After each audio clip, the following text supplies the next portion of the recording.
মর্গের সামনে গিয়েছিলাম, ওখানে একটা ছেলেকে মেরে মাথা ফাটিয়ে দিয়েছিল, মাথা আঘাত করেছিল, মারা গিয়েছিল। আমি তাকে রেখে মর্গে গিয়েছিলাম, মর্গ গিয়েছিল লাশটা তাড়াতাড়ি আনার জন্য। তো ওখানে গিয়ে পরিচয় হলো, সে বলছে ইকো করতে এসছে। কোথা থেকে? ঝাড়গ্রাম থেকে। ঝাড়গ্রাম মেডিকেল কলেজ আছে, মেদিনীপুর মেডিকেল কলেজ আছে, উলুবেড়িয়া মেডিকেল কলেজ, তিনটে মেডিকেল কলেজ পার করে আসছে কোথায়? কলকাতা পিজি হসপিটাল তবে এসএসকেএম। তারপরে ওখানে পরিষেবাগুলো পাচ্ছে না। আপনি যে আরামবাগ মেডিকেল কলেজে গিয়ে দেখুন তো, মেশিন থাকলে বলবে টেকনিশিয়ান নয়, টেকনিশিয়ান থাকলে বলবে পেন্ট করা কাগজ নাই। ভুল বলছি নাকি? আর আমরা কি বলছি? কলকাতার পিজি হসপিটালের মতো হসপিটাল প্রতিটা জেলায় একটা করে তৈরি করতে হবে। কেমন দাবি? এই দাবিটা তখনই সাকসেস হবে, দুটো ভাবে সাকসেস হবে। একটা হচ্ছে আমাদেরকে নিয়ে আসতে হবে, আমাকে নিয়ে আসবার আপনাদের ইচ্ছা নেই, আনবেন না। কিন্তু আরেকটা সাকসেস হবে, যারাই ভোট চাইতে আসবে, ভোট চাওয়ার সময় এসে যাচ্ছে, তাদেরকে এখন থেকে আওয়াজ তুলুন যে ওই বরাদ্দ কর। এখন থেকে আওয়াজ তুলুন যে 1000 কোটি টাকা, 1500 কোটি টাকা, 2000 কোটি টাকা আরামবাগ মেডিকেল কলেজকে পিজি মেডিকেল কলেজের মতো তৈরি করতে গেলে খুব বেশি হলে 2000 কোটি টাকা লাগবে, খুব বেশি হলে। আর আমাদের স্বাস্থ্য বাজেট কত জানেন এবারে? প্রায় 25,000 কোটি টাকা। কত টাকা? 25,000 কোটি টাকা।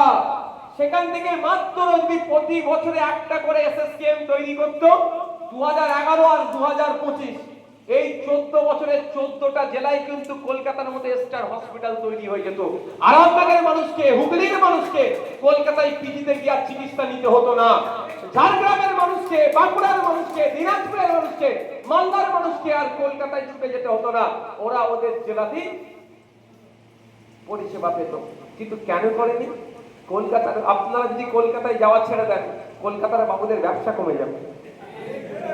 বুঝতে পারছেন না? কলকাতার বাবুদের ব্যবসা চলছে, তো ব্যবসা কমে যাবে। আপনারা না গেলে, আপনি যেখানে চিকিৎসা পরিষেবা পান, আপনি কেন যাবেন? কিন্তু আপনাদের বলতে তাহলে কি হয়? আমাদেরকে আপনাদের ক্ষমতায় নিয়ে আসতে হবে, তাহলে এটা আমরা করব। প্রতি বছরের জেলায় একটা করে পিজি হসপিটাল তৈরি হবে, একটা করে প্রতি বছরে এনআরএস এর মতো হসপিটাল তৈরি হবে, একটা করে আর জীবনের মতো এই ধরনের স্টার হসপিটাল প্রতি জেলায় তৈরি হবে, যদি আপনারা আমাদেরকে সুযোগ দেন সরকার পরিচালনা। কেন আপনি যাবেন? কেন আপনি যাবেন? এখানে যারা বসে আছে, আমি ম্যাক্সিমাম বলছি, রোজ হচ্ছে তো 300 টাকা আপনাদের, 350, 500 টাকা একদিনে খুব বেশি হলে ইনকাম করেন। ভুল বলছি নাকি? তাহলে আপনি এখান থেকে কলকাতায় যাবেন, আসবেন, যদি বাসে যান 150 টাকা খরচ আছে, 1 থেকে 150 টাকা খরচ আছে। খাওয়া দাওয়া 50 টাকা আমি আরো ধরে নিচ্ছি, কি হবে 50 টাকা বলছি না, তাহলে 200 টাকা গেল। ওই দিনে রোজটা না কাজ বন্ধ থাকলো, এবার বলুন, গিয়ে বেড পাইতে সমস্যা, হ্যান্ড সমস্যা, কান সমস্যা, সমস্যা তো। গ্রামের মানুষ শহরে গিয়ে ওদের ভাষায় আমরা কথা বলতে পারি না। আমরা গ্রামের মানুষ একটু কথা, গ্রাম্য টান থাকে, আঞ্চলিক টান থাকে, তা নিয়ে অনেক ঝামেলা, ওদের অনেক আলাদা। আর বাংলা ভাষার গল্প শোনায়, তো অনেক সমস্যা। আপনার রুগীটাকে ভর্তি করবেন, বেড নাই বলে দিচ্ছে, পাশেই দালাল ঘুরছে, মানে 30,000 মেরে দাও, ভর্তি হয়ে যাবে। আপনি গ্রামের মানুষ বলুন কি করে গিয়ে এটা করবেন, সাফার করবেন কি করে? তাহলে আপনি যদি আপনার ঘরের এলাকায়, জেলাতে যদি একটা পিজি হসপিটাল থাকে, একটা যদি এসএসকেএম থাকে, একটা যদি আরজিকর থাকে, তাহলে একটু সাহস বেশি ধরবেন না? কোথায় বেড আছে দেখি, পাকামো হচ্ছে, বেড খালি আছে, তোমরা পাকামো করছো, একটু টিপ ধরতে পারবে, ওই টিপটাও ধরতে লাগবে না। সরকার ছাঁচড়ামো করছে।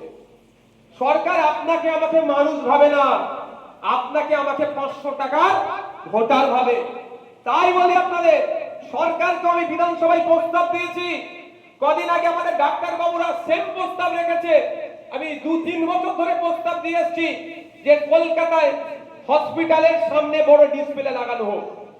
আইসিইউ, আইডিইউ, এইচডিইউ, কত রকম বেডের নাম উঠেছে না? মেল বেড ফিমেল বেড কত আছে পোস্টার হোক ডিসপ্লে থাকুক, 100টা সিট আছে, কটা ভর্তি আর কটা খালি আছে এটা দেখা যাক। আর এখানে আরামবাগ মেডিকেল কলেজের সামনেও ডিসপ্লে লাগিয়ে দেওয়া হোক। তো এটাই তো ডিসপ্লে লাগিয়ে দিও। তাহলে আরামবাগ মেডিকেল কলেজে গেলেও আপনার নাকি ভর্তি হচ্ছে না, কিন্তু আপনি এখানে 5-10 হাজার খরচ করবেন আবার ভর্তি নিয়ে নেবে। তাহলে মেডিকেল কলেজের সামনে সরকারি হসপিটালগুলোর সামনে যদি বোর্ড লাগিয়ে দেওয়া থাকে এখানে কত বেড আছে আর কত খালি আছে, দুধকে দুধ পানিকে পানি হয়ে যাবে। এটা কি সরকার করছে? আমি মনে করি সরকার এই জন্যই করছে না।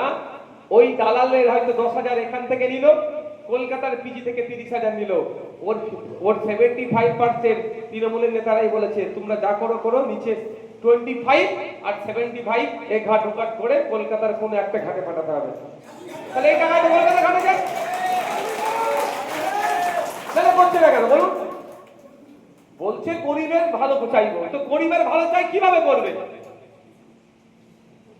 তার তো পদ্ধতি আনতে হবে। বলছে আদিবাসীকে খুব ভালোবাসে, আমিও বলছি ভালোবাসি, তো আদিবাসীকে ভালোবাসার জন্য কি করেছে তথ্য দেখান।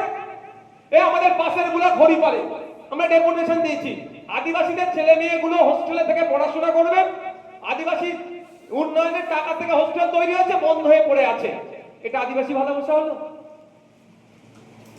গত 3 বছর আমাদের পশ্চিমবাংলা সরকার আদিবাসী আর দলিত ছেলে মেয়েদের পড়াশোনার জন্য হোস্টেলে থেকে পড়াশোনার জন্য একটা নতুন হোস্টেল তৈরি করেনি। এটা আদিবাসী ভালোবাসা? বলছে না আদিবাসীদের ভালোবাসি, দলিতদের ভালোবাসি। তাই কথা হচ্ছে বলছে নাগরিককে ভালোবাসি। আরে ভালোবাসার তো উদাহরণ দিতে হবে, প্রমাণ তো দিতে হবে। সে প্রমাণ কি? যে আমি ভাই আমি অসুস্থ, আমি জানুন স্বাস্থ্য পরিষেবা পাই, তার ব্যবস্থা সরকার আমাকে করে দিয়েছে, তাহলে কি এটা প্রমাণ? তার পরিবর্তে কি আমি অসুস্থ হয়েছি, আমার হাতে একটা কার্ড ধরিয়ে দিয়েছে, বলছে যাও। এবার বলি, আমি আজকে এই বিষয়ে বলছি কারণ বুঝতে একটা স্বাস্থ্য রিলেটেড একটা বিষয় বলছি, চোর ডাকাত কি আর বলতে লাগবে? আমি একটা উদাহরণ দেবো, আপনাকে বলতে লাগবে না তৃণমূলের নেতা চোর, আমি বলছি তা প্রমাণ করে দেবেন। একটা তৃণমূলের নেতা যাচ্ছে, বলবেন নিজের ফোন করে বলবে হ্যাঁ চোরেদের খবর কি রে, দেখবেন আপনাদের ঘুরে দেখাবে। কেন দেখাবে? কেন? আবার একটা আপনি 100টার মধ্যে গোটা 5 নেতা দেখবেন আপনার কথাটাকে কেয়ার করবেন, চলে যাবে, কারণ ওই গোটা 5 নেতা যেন আমি চুরি করিনি। আর যখনই ঘুরে দেখাচ্ছে মানে কি ভাবছে আমার কি বললো নাকি, তো চোর ডাকাতের প্রমাণ করতে লাগবে না।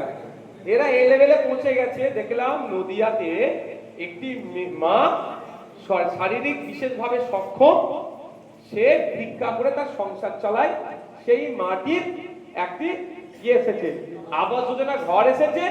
এরা এত নির্লজ্জ ছেঁচড়া বেহায়া, এরা তার কাছ থেকে আবার 7,000 টাকা জোর করে নিয়েছে। উচিত ছিল ওই মায়ের হাতে আরো 1,000-5,000 টাকা তুলে দেওয়া। তো সুতরাং এদের চোর টাকা তার নতুন করে বলতে লাগবে না, এটা ঠিক।